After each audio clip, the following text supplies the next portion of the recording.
Hello everybody, this is Dee and welcome back to my channel, Dee Plans and Budgets. This week is my 1-year YouTube anniversary and there's going to be some changes. Of course, why not? It's always fun to change things and keep things different and exciting and new. And I just want to have also some really candid talk about my YouTube channel and why some of the changes are happening that I am making. Let's get right into it. On my thumbnail, you saw a picture of my wonderful desk that I love to record at, and I am so glad to be home to do these recordings.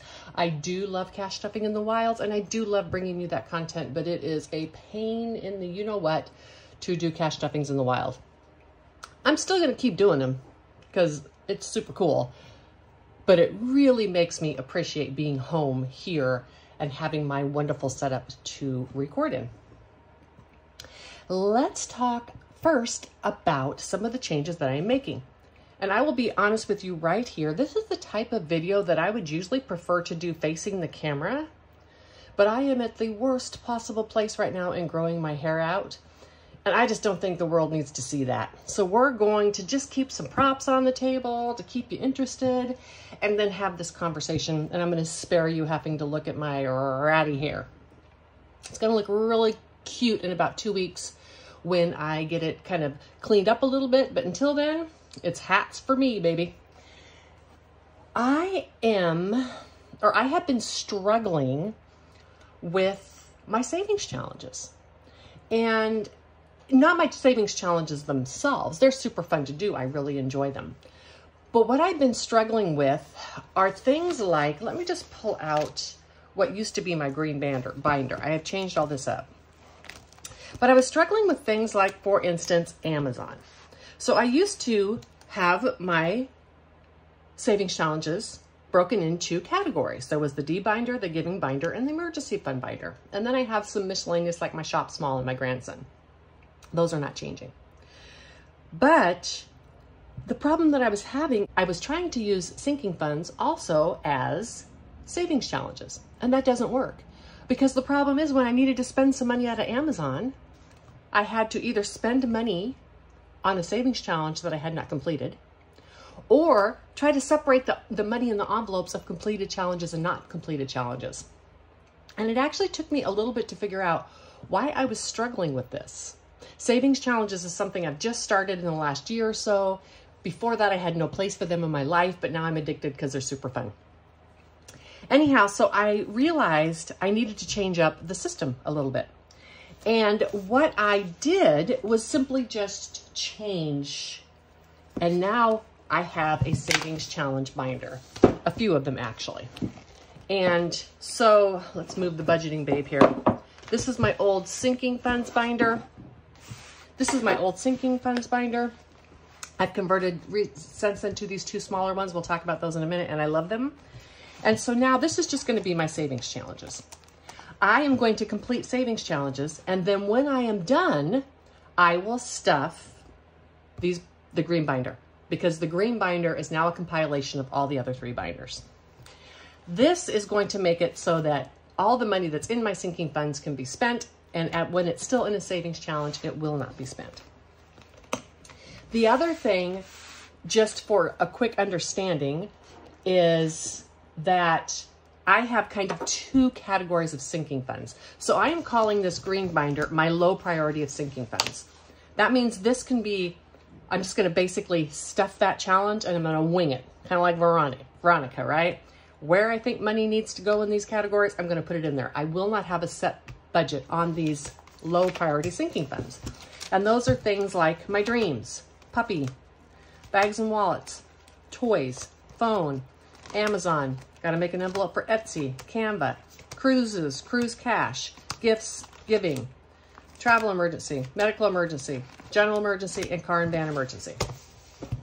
Those are going to be low priority sinking funds, meaning they do not have a regular budget that goes to them every month. What I have left to stuff into the savings challenges can fund those just fine. I also have these 2 smaller binders. These are my other sinking funds, and these have a strict annual budget, which I divide into and distribute on a monthly basis. These will not change because it's very important that I keep to this annual budget. Some of these things I need just for my regular life. This is like my escrow money. It's my money for my dentist and my glasses. It's also money for my travel. And I have a strict budget for these, and I need to account for it every single month before I do any money and savings challenges or anything else. Therefore, these binders are going to stay the same. In addition, a couple of these categories in here I used to stuff my shop small because I didn't have any extra money to do that.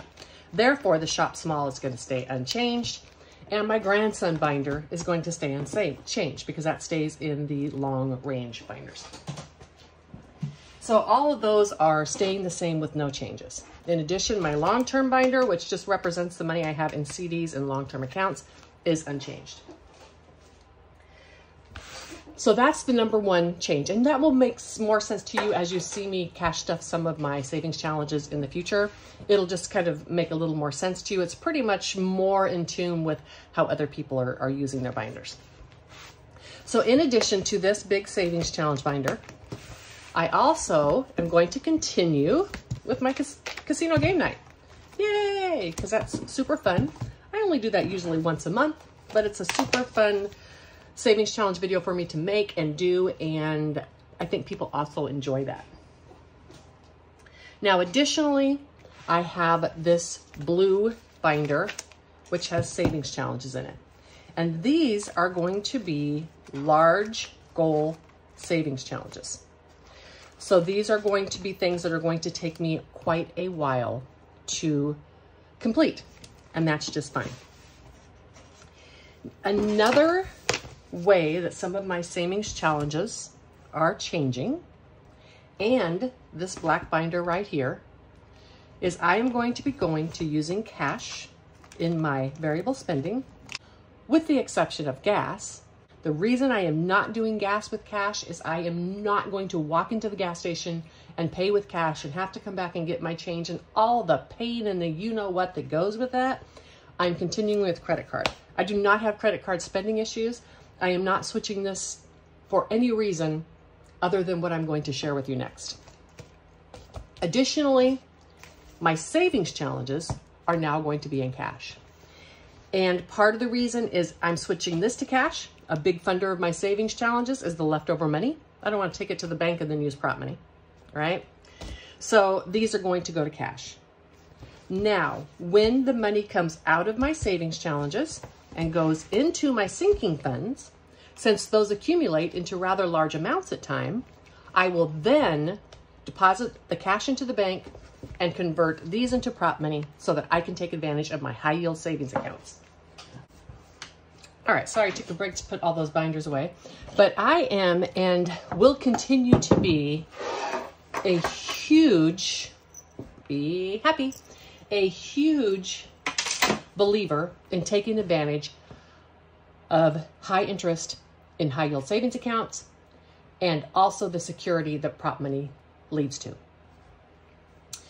Therefore, I am going to try to limit the cash that I have in my house to lower amounts, and that's why after it gets transferred from the savings challenge into a sinking fund, it's going to be prop money. Now I want to talk a little bit about why I'm doing that. And this is going to be difficult because I don't like to post necessarily negative stuff on my channel, but I feel that this needs to be talked about. And I want to share with you why I am feeling the necessity to convert some items to cash. And that has to do with my YouTube analytics. I'm just putting this out here right now for entertainment purposes. Right now, I believe I'm at about 441 subscribers after 1 year on YouTube. Yay! That is so exciting. My goal was to have 500 subscribers in 1 year, so I almost made it. Even more importantly is the subscribers that I have. I feel extremely supported, and I feel that the content that I create is being helpful to my subscribers. I am eternally grateful for each and every one of you. The fact that you welcome me into your home is humbling, and I am honored and grateful, and I feel the responsibility of the information that I share with you. And so I want to thank you for subscribing to my channel. And the negative part that I'm going to talk about, which is my watch hours, I want you to separate that from my gratitude for being a subscriber to my channel. I am not sure why my watch hours are so low. I am, or have been, doing a ton of research onto why that is. And I'm going to share with you some thoughts as to why, and then explain why I am making some of the changes and using cash. My watch hours after 1 year are 1,001 hours. And that is pitiful. If you were to think about this, even if I doubled my subscribers and made 1,000 subscriptions or subscribers and doubled my watch hours, my channel would literally never monetize. It's not necessarily the point of my channel to monetize, but being forever in a cycle where you cannot monetize is not something I'm interested in doing. Eventually, I'm going to need new equipment, that type of thing, and the channel at least needs to pay for itself. Additionally, my views are incredibly low. As a matter of fact, when I search all of YouTube in about 10 different keyword searches, I cannot find one content creator in the budgeting community on this platform who gets less views on their videos than I do. Please let that sink in. If I were not a 61-year-old woman who literally could not give up, insert your own word there, about what other people think of me, that information would crush my soul. Again, I cannot find one creator who gets less views on their YouTube channel than I do. And I have no idea why. Click-throughs or clicking on videos comes from two primary sources. That would be your thumbnails and your descriptions. My thumbnails are no different than anybody else's thumbnails, and my descriptions are the same as everybody else's descriptions. So while that would not separate me from the pack, it should definitely not keep me behind the entire pack. So I have to turn to my analytics. And I have gone through my entire channel. I wanted to make sure I wasn't inadvertently marked as private or that something that I'm doing is keeping me blocked. I have no idea. But here are some things that I know. I know that subscribers count for 80% of my watch hours, and that my subscribers are extremely supportive. They watch over 9 minutes of my videos, and my videos only average 12 to 15 minutes long. So my subscribers are coming to my channel. They account for 80% of my views, and they are watching my videos. I get a good percent of those subscribers leaving comments because my view rate is so low. I only get 5 or 6 comments, but I only get 40 or 50 views. So the percentage of people commenting is right in line with other creators. My click-through rate seems to be okay. But here is the only thing I can think of, and it's my last-ditch effort, is my non-subscribers. So for instance, if I had a video of 50 views, 40 of those would be watched by my subscribers.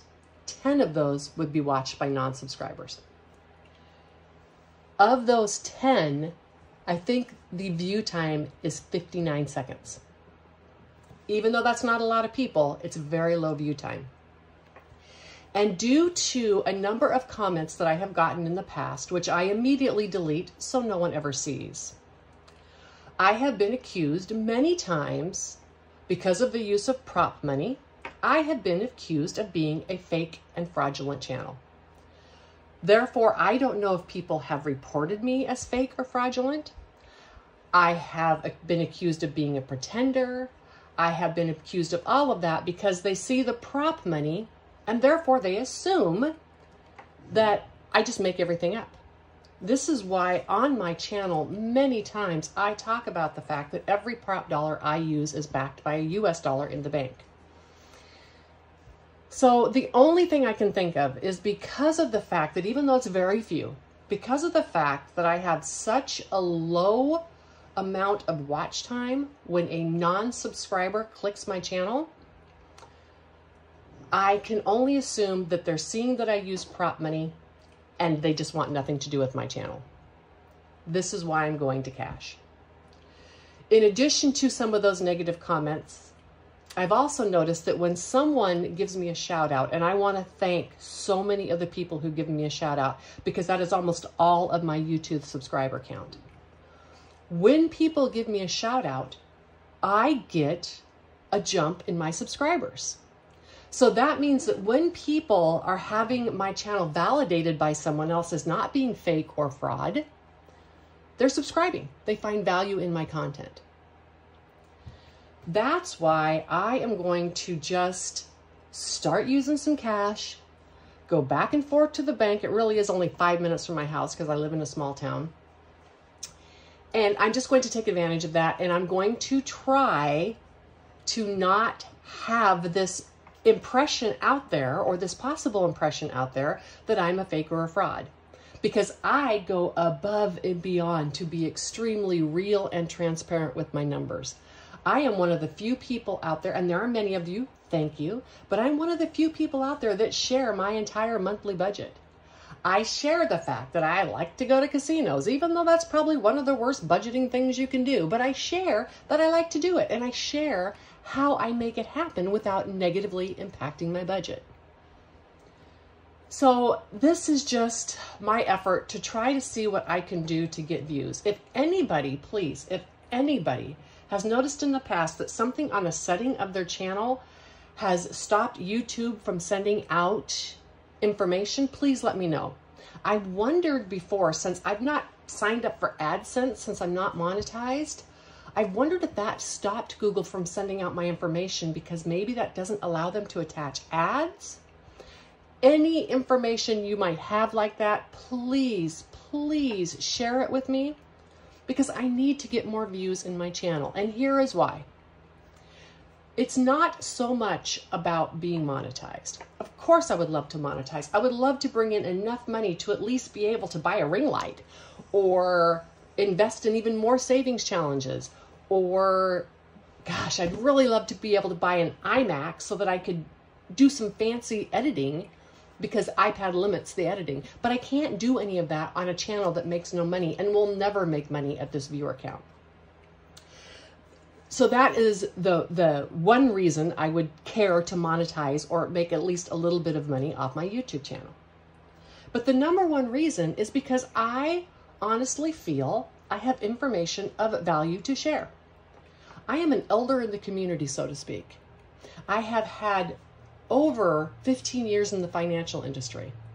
I have real life experience, and I have the benefit of hearing other people's real life experience. This is not what a financial planner tells you. This is not any of those things. This is real people, real budgets, real saving for their future and how they've made it work.